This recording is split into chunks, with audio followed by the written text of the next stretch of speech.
7 weeks in, Yeah. just coming off of a long road trip, obviously, and Long. and a tough finish Yeah. there. What are your takeaways from that game, and how do you kind of reset as you hit the last 4 games? Yeah, well, number one, I want to say Humboldt State played a very good game.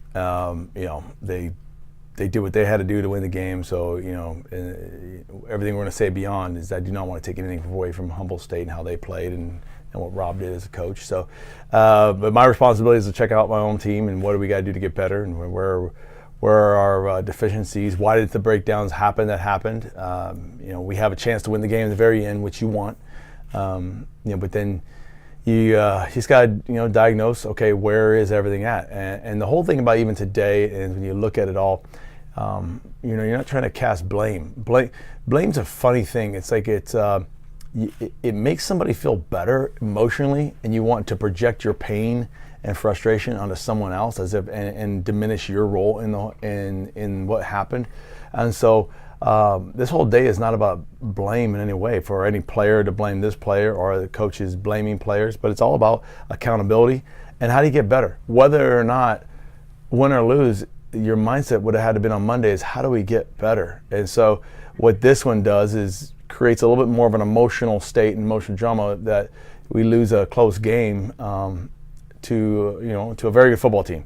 But the reality is, we've got to be about our process. And our process, no matter what, would have been about this is wrong, this is right, how do we get what is wrong better, and how do we get what is right even better?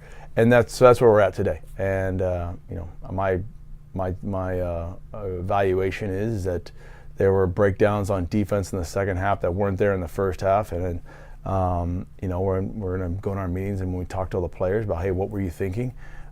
Because you did it well in practice, you did it well in the first half. Now all of a sudden, now you're not doing it well. What was your personal adaptation? Why did you feel you needed to take that liberty?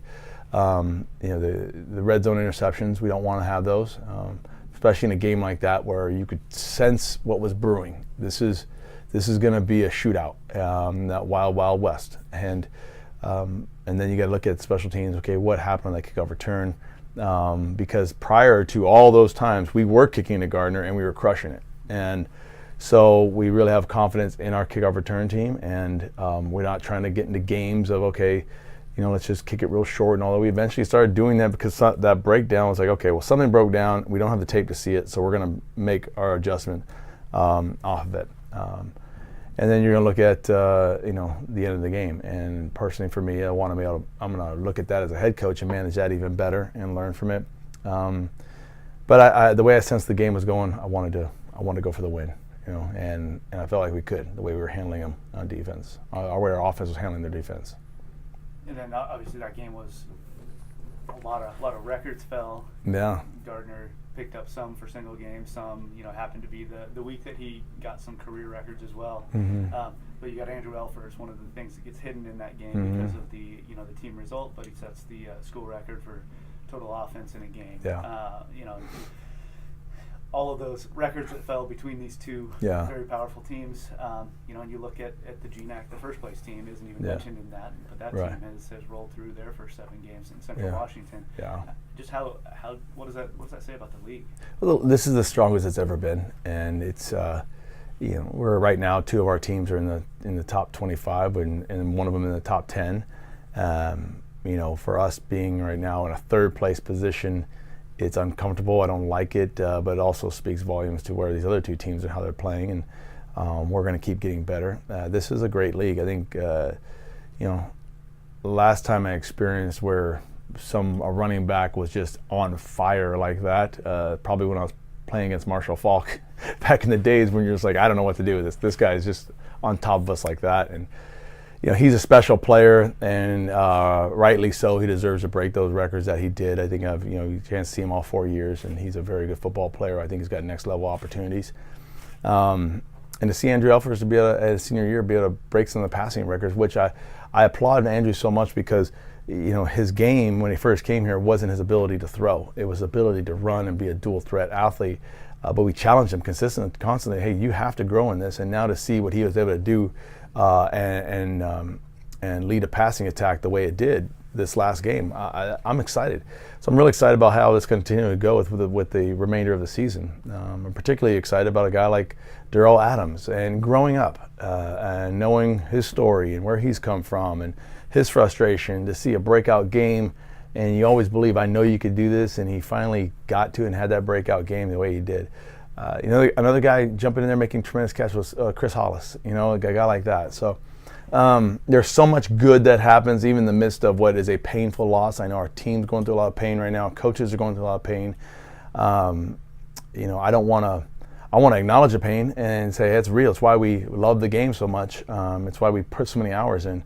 And it reflects. If this wasn't such a caring coaching crew or a caring team, I don't think it would be painful, but it is. And so as we acknowledge that, we're going to grow from it. Coach, you touched on Darrell Adams and his development. Where would you say just the overall youth of the team and the continued development throughout the season is, or how far it's come and kind of where you're hoping it continues to take the team in the future? Yeah, this is a young team, relatively speaking, and there's a lot of veterans in some key spots. I think so. I know we're developing, and I know a guy like Darrell is kind of there's a good example of, hey, a high caliber athlete just needs to have the experience in the game. He also needs to understand the system, and you're seeing that come about now. We are always trying to develop talent and develop our own roster. It's kind of a goal I tell our coaching staff all the time, is that at the end of the season you got to make sure you develop your own roster along the way. And so there's some backups that they're seeing time in special teams. They're seeing some time rotating in. And I want to make sure we continue to have that culture to develop our guys in such a way so that you have a program going, not just hey, this was a great season and we're counting on some transfers to pop in. We're primarily a freshman-based recruiting strategy, and we're at the place right now where we don't have to go to the JUCOs to get a bunch of players. Or looking on transfers.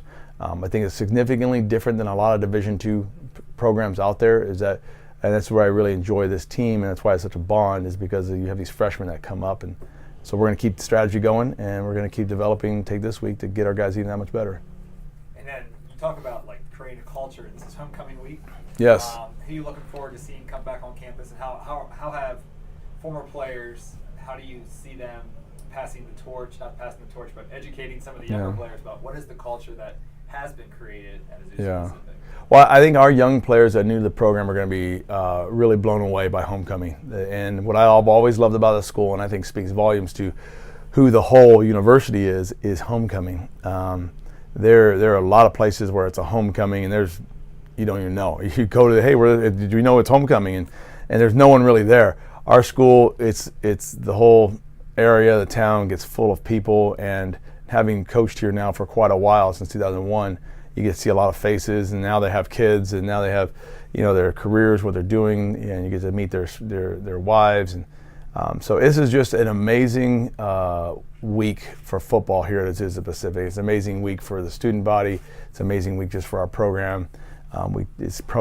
Because homecoming is just that special here. Cool. Just follow up on Andrew again. Mentioned him coming here as a running quarterback, and this last game, does it kind of symbolize for you? You talked about his development into a passer, but that also reflects his personality and who he is as a leader. Absolutely. Right? Wanting to get other players involved. What has been most satisfying to see his leadership with the team, along with some of the other leaders? Well, let's talk about his character first. His character is a way that we've always told him the truth. This is where you're at. Put the challenge out there, and he's risen to the occasion. That seems to be more rare nowadays. You'll tell a player, hey, this is where you're at. This is what you got to do. This is the truth of the matter. And then you'll see excuses and defense mechanisms kick out there, or you see them transfer out because they just didn't like that the situation wasn't just given to them. The situation was, it has to be your fault, coach. Well, it's like, no. So Andrew is so rare and different for where I see trends happening in coach-player relationships. The coach is here to call out a better you, to set a standard that's higher and above you right now that you can grow into. And I think now Andrew's embraced that challenge, and he is now at a place where he's surpassing what we even believe. I think it's, so now you're seeing a guy take all the coaching, and Coach Carlton's done a great job of mentoring. I think Coach Carlton's one of the best quarterback coaches out there. And he's developed him into a real passing threat. The scouts take notice of it when they see him, and now you've got a guy who's physically tough, fast, can run the football, but you're going to have to really game plan to say this guy's going to dice us up if we're not careful. And that's exactly what he did last Saturday night. He diced up their secondary, and to where it's, man, we're putting up points, and Weston Carr is breaking records, and Darrell Adams having breakouts, and we're just, we got a great passing game now, which I don't think, it's probably been the best one we've had since I've been here as a head football coach. And so it talks lots about staff, and really, but particularly for Andrell, because he's just that kind of guy. He'll own whatever it is, and he'll take the challenge, and he'll become the type of player that we say he needs to become, and he's not going to back away from anything. Great. Thank you, Coach. All right, thank you.